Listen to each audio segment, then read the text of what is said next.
Hi everyone, thank you very much for joining us today for the first in this year's series of Rural Outreach and Innovation Talks, brought to you as part of the European Microfinance Platform. Over the coming months, we will be showcasing the latest trends in rural development by sharing ideas, experience, and inspirational stories. We are lucky today to be joined by Leigh Marwick, an educator based in New York, who will be telling us about our social gardening program aimed at inner city teenagers. Leigh will share insights into getting teenagers interested in foods, the benefits of a successful gardening group, and using the program to promote community development and entrepreneurship. Leigh is an alumna of the prestigious Teacher America program. She also holds an MSc in teaching and an MPhil in education. Leigh, thank you very much for being here today. Please take us away whenever you're ready. Good morning. So, what do you think when you think of foods in New York City? Probably pizza, bagels, maybe even those corner delis where they sell all sorts of things. Bottom line here, big American foods, big American taste, low nutritional value. So what happens when this is all available to a family in a community in New York? We call this a food desert, at least in the United States, which basically means an area where there's low access to high quality and fresh fruits and vegetables and traditionally other foods as well. So limited access to grocery stores, which of course results in bad eating habits, less healthy communities, less family cooking time because it takes a long time to get to those supermarkets, and a really high cost of food when you're purchasing them in a corner store. So this limited access ultimately creates limited consumption of healthy foods in a lot of communities here. So the school where I teach is located in Bushwick in Brooklyn. It's a low-income community where a lot of families are on government food assistance, but they belong largely to extremely rich food cultures. Many of our families are from the Caribbean, Mexico, Central America, and even the southern United States, which has a very different food culture from here in the north. But ultimately, this area does provide very limited access to high-quality and affordable foods. The school itself has a large number of English language learners because many of our families are immigrants, and also a large number of students with special educational needs, so students that have learning disabilities or emotional disturbances. And this generally adds up into low academic performance, students who are lacking math and reading skills that we would expect for 11 to 14-year-olds. So we saw this as a pretty clear problem, that our students were not being exposed to high-quality foods, and families were unable to look for or spend money on foods that students might just throw away. So we decided that we needed to come up with a solution to this issue. And the way that we did that was by creating the school garden that you can see in the images on the left-hand side of your screen. So they would have access to fresh foods and cooking classes. In order to provide these things, we created what's called a green team, so a teacher and student team that actually built and painted all of the beds that you could see in the last image, and planted all of the flowers and fruits and vegetables that we were growing. And this really took off when we created a key partnership with Edible Schoolyards NYC, which is an organization here in New York that supported our school in providing gardening and cooking classes by giving us access to 2 full-time employees that actually teach cooking classes and provide access to supplies like refrigerators and hobs and tables and things, but also access to seeds and plants and actual food for those cooking classes beyond what we can grow in our garden, and outreach beyond our school. So outreach into our parent community and into Bushwick, where the school is located, but also access to food professionals in New York. So chefs and writers who write about food and food tech people.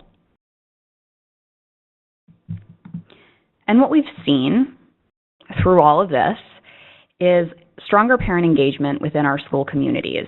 So Edible Schoolyard sees this more largely at other school sites where they work, but certainly our school has benefited from parent cooking classes where our parents feel more empowered to come into the school building. Additionally, really strong relationships have been built between students who have joined our green team or who participate in traditional coursework in the gardening classroom. So the math class comes into the green room and does a lesson on ratios in a recipe, and suddenly teachers are seeing students succeed in a whole new way. And those students are seeing their teachers actively take an interest in something that they're good at, which really helps to provide strong relationships between students and teachers on a pretty wide scale. And not only does that help build relationships, taking a traditional classroom into the green room, it also helps to increase student engagement in that traditional classroom learning. If students are doing hands-on work, we know that they're more interested and feel more capable to be successful in their classrooms. And finally, the biggest outcome that we've actually seen is this improved willingness to try new foods. And I know that that sounds really silly, but for those of you who know 11, 12, 13-year-olds, they don't like to eat new things. And so it is a really big deal to get them just to try it. Largely because what we know about the way that people eat food is if they're exposed to something 7 times, they're more likely in the future to make that food choice for themselves. So if a student has never seen asparagus before and tries it the first time and thinks it's weird, by the seventh time they see it, if they're likely to, if they try it all 7 times, if they go to a grocery store, they're much more likely to purchase that food for themselves, to ask for that food by name at home, and then continue those healthy eating habits later in life. So this is more than just telling them what they should be eating. It's exposing them to those things so they can make empowered food choices later. And so we've seen a lot of success from these beginnings the last 3 years in our cooking and gardening classroom. And what we've decided is that we needed to go beyond just meeting the needs of our school to see if we could meet needs beyond the classroom, beyond the school building, and actually reach out into the community while still providing our students with an even richer experience. And we did that by creating a farm stand plan for the 2017-2018 school year. So we will create a farm stand where students will sell produce from our garden. That being said, it's quite small, so they will also be expected to sell either donated produce from farms and businesses in the area or produce that we actually have grant money to purchase, so that they will be able to fill the need in the community for access to these fresh foods, and also take a real entrepreneurial interest in farming, in gardening, and in sales and marketing. So the way that this will work for our students is branching out into applying for, organizing, and running this farm stand themselves. So the students will create their own resumes with some teacher support, and be selected based on their qualifications. So not just, I'm here, I'm interested, which is how we've been running the program thus far, but I've been here, I've been interested, and I have all of these skills that will make me succeed in this program. They'll need to be able to anticipate some community desires and select appropriate foods to sell. We understand that a lot of our students know what people are eating in Bushwick more than those of us who don't actually live there. and most of the teachers do not. And so their expertise will be really important here, which will further empower them. Additionally, the students will need to develop pricing, largely based on research, how much this is going for at a farmer's market versus the bodega or corner deli. They'll also need to learn basic tenets of sales, both of the food that we grow and the food that we order. So that customer service, the managing of stock, but ultimately, kind of the most important thing here is this financial management aspect. Students will be receiving a stipend for the work that they do for us. So this will be a real job. So they'll have to manage their own finances, but also the finances of the farm stand. How much money can we reinvest into the stand based on what we've made this year? We're hoping to be self-sustaining, in the next few years. So teaching students how to price so that we're returning some profit so that we can continue to buy more stock will be really, really critical. As the program progresses, about midway through the year, they'll also be interviewing and training a new batch of students. So at the beginning of the year, we'll start with our oldest 2 groups of students, and at the end of the year, about January, we'll add another group of students from the lowest class that the 2 older groups will interview and train themselves so that the students really are the ones managing the farm stand and the business in its entirety. Of course, teachers will still be there for input and to make sure that everything is running above board, but the idea and goal here is that the students are the ones with the power. And then during those off seasons, because as you know, things don't really grow in January, so it will be difficult for us to keep this up or want to sell even in the snow outside. The students will be speaking with food industry professionals who will be able to offer mentorships and talks to our students and provide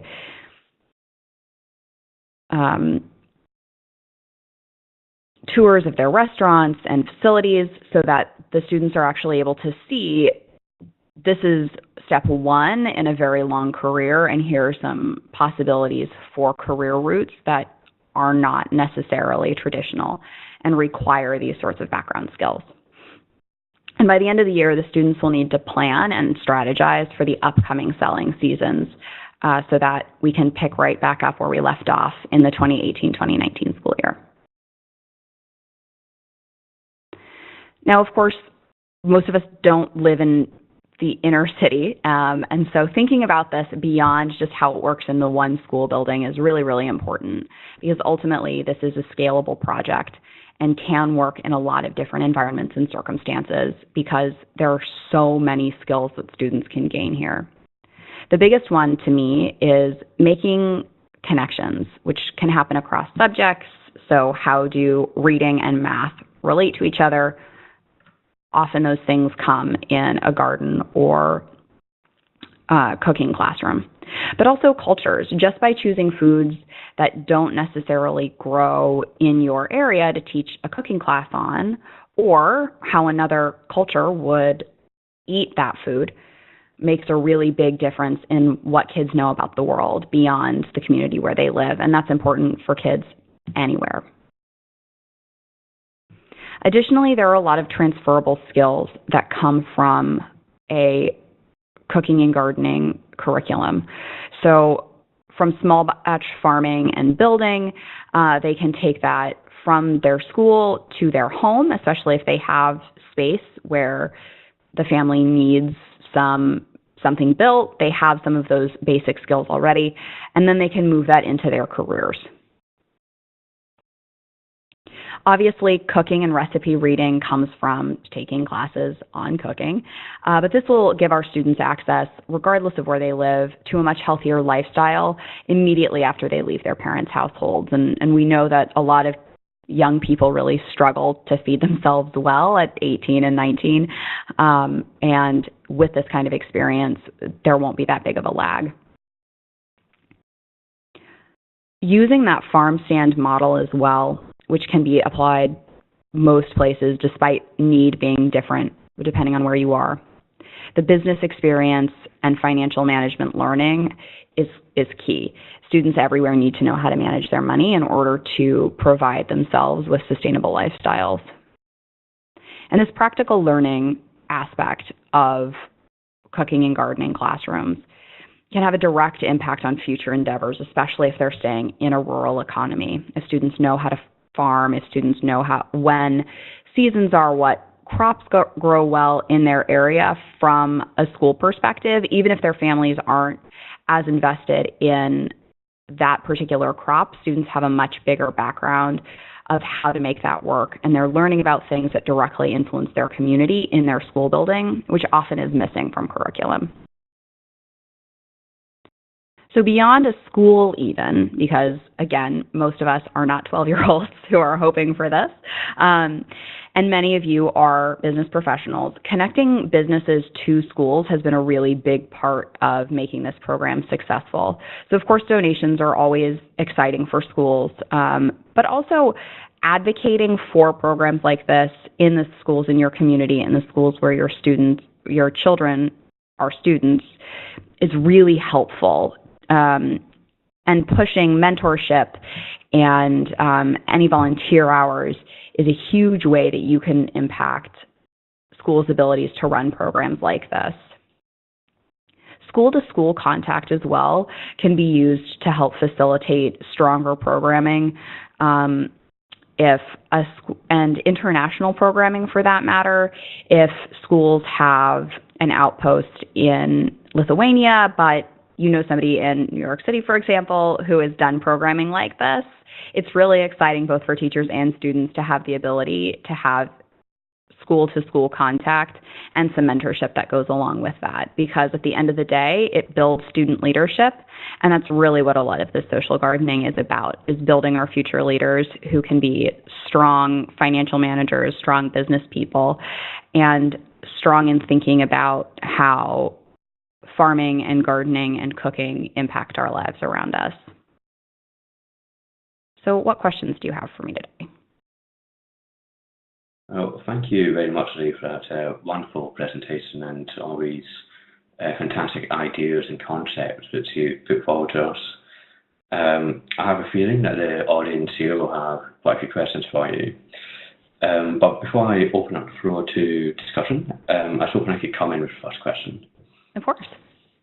So you mentioned that students are starting to sell the food at a local farmers market and that you're using this to build skills in entrepreneurialism and business management. It seems like a really good use of the program. And I was wondering, do you feel there are additional possibilities for expanding this aspect of the program to include other entrepreneurial opportunities? Absolutely. I mean, we've done this summer, in fact, we did a really exciting project where students actually opened their own restaurant for 2 nights only, which was really exciting for them. They got the experience of planning a menu, of designing a table, of learning how to be servers and chefs and bussers and doing all of the work that is required in a restaurant setting with an actual restaurant owner in New York City who sponsored the event by providing food, and then the night of the event actually also served with them, which was pretty exciting. So there are definitely a lot of options and offshoots that you can create to give them more experience in the food world. Certainly that exists differently in different places. But in New York City, there are so many options and so many mentors, which we're very fortunate to have, that there are just an unlimited number of possibilities for this. That sounds really great. So it's coming back to this idea of transferable skills and building up experience that can be used in their resumes and CVs and maybe help them get jobs in the future. Do you find that these sponsors are difficult to convince, or do you find it was a lot of business owners are quite eager to support the program?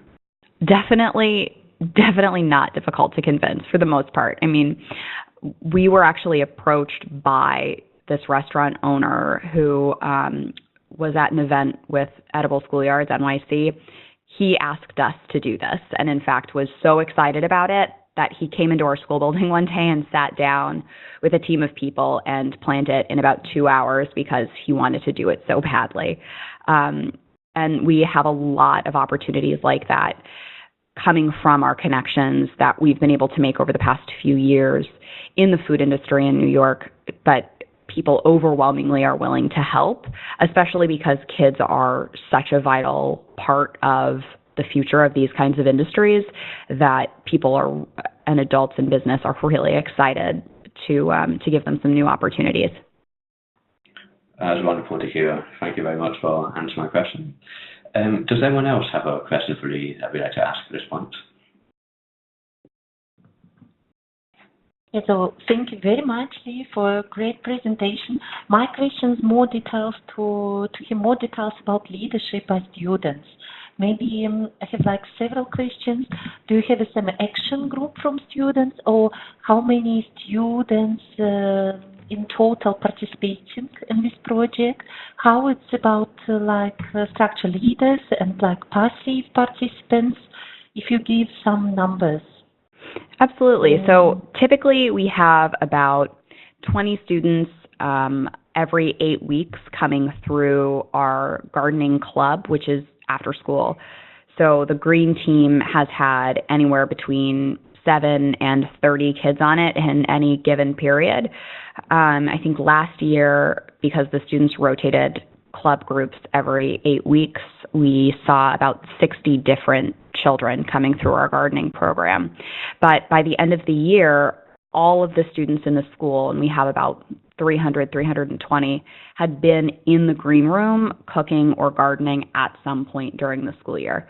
So again, the goal of our partnership with Edible Schoolyards NYC is to bring every student in the school into these cooking and gardening lessons in some way at some point. So we did see this year, I believe, every single student in the school at least one time, many of them every week for health classes and nutrition classes. But more specifically for our entrepreneurial branch and student leadership, we typically have a few kids that really stand out who will stay the entire year. And those students, 1 or 2 of them usually on the club, will stand out and be able to direct and lead groups of students. But for our entrepreneurial branch, we're not 100% sure exactly how some of those finer details are going to work yet because it hasn't started. But we're anticipating somewhere between 10 and 15 students at the beginning of the year who will take the lead in these in the farm stand. But probably 2 or 3 of them who will be our big financial manager types who will manage all of our finances and who will make sure that all of the tasks are on track. And then all of them will have some sort of leadership role in training other students and reviewing resumes in the spring and ordering and things. So we're really hoping to get all 10 to 15 of the students we're working with on the entrepreneurial side into some form of leadership role so that they're all learning those skills instead of just 1 or 2 of them having a lot of power. Thank you very much. And my question also, this is 2 free leaders or this is core group of students. How old are they?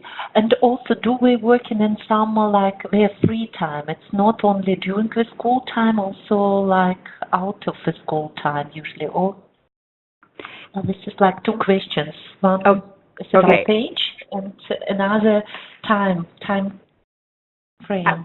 Yeah, so age-wise, all of our students are somewhere between, well, I shouldn't say all. Most of our students are between 11 and 14.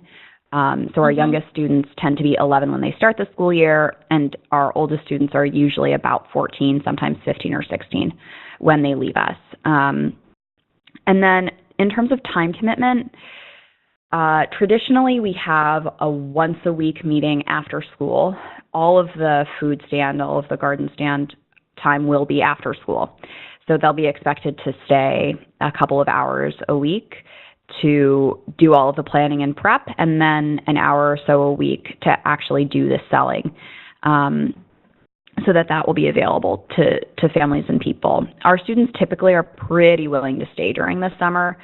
The restaurant actually opened I believe 3 weeks after school got out this year, so they spent 3 or 4 weeks at school every day, with the exception of, I think, Fridays, getting the restaurant prepped. So we always have a really dedicated group of kids who are working with us, who are willing to take those extra times to provide more service for their school and community. And they have fun. So it, I think, seems less like a sacrifice to them than it might seem on the outset. Thank you very much. Yeah. Thank you very much, Marina, for your question. Does anyone else have a question they'd like to ask Leigh?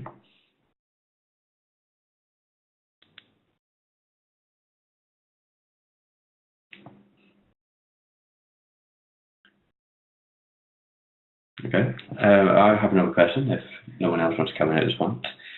So I was wondering about this idea of how easy it is to get teenagers in a broader sense. You talk about you have this core group who are very dedicated, even willing to work on throughout the summer.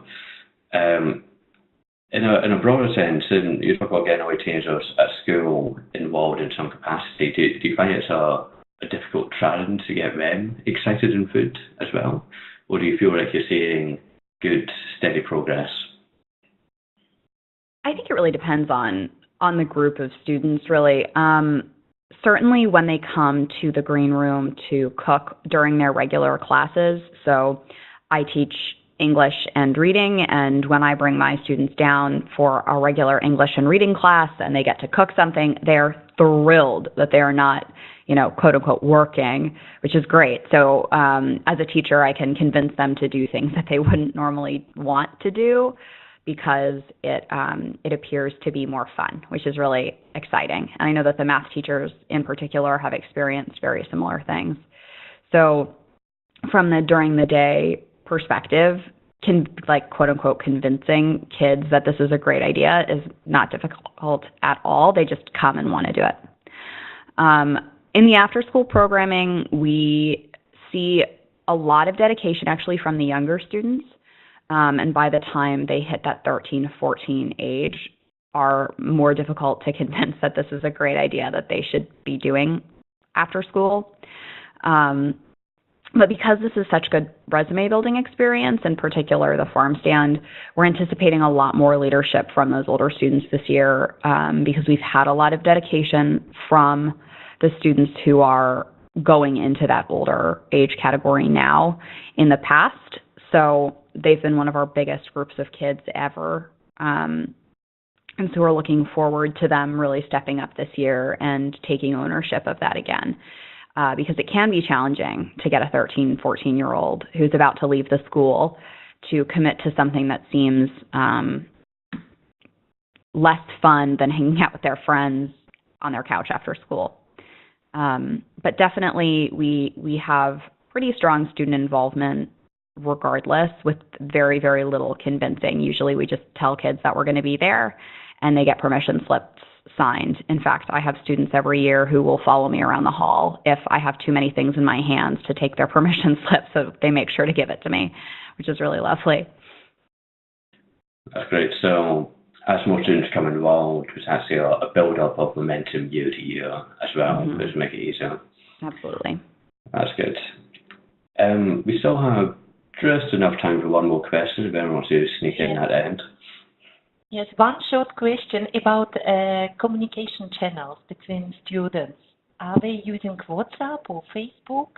What's allowed at the school? Also, is it allowed for communication? How they communicate about, like, let's meet us, let's do this, about, like, this is quick communication? Yeah, I mean, technically they're not meant to have their phones on during the school day.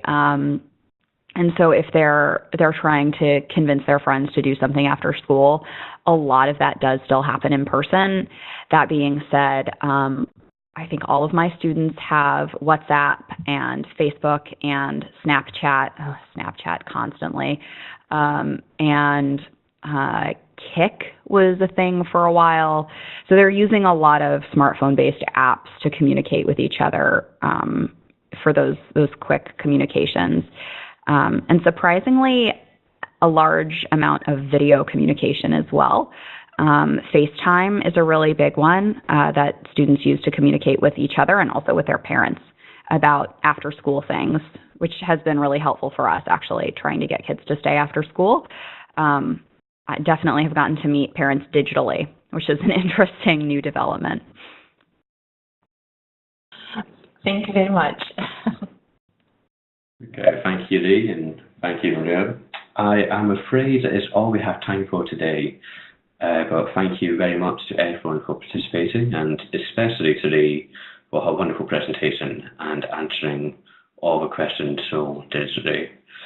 The Rural Outreach and Innovation Talks will continue on August 24th. Then Marina Kortenbus will present on her experience of building green communities. I look forward to seeing many of you there. Thank you again for your time and have a good day. Thank you. Thank you. Bye. Bye, everyone.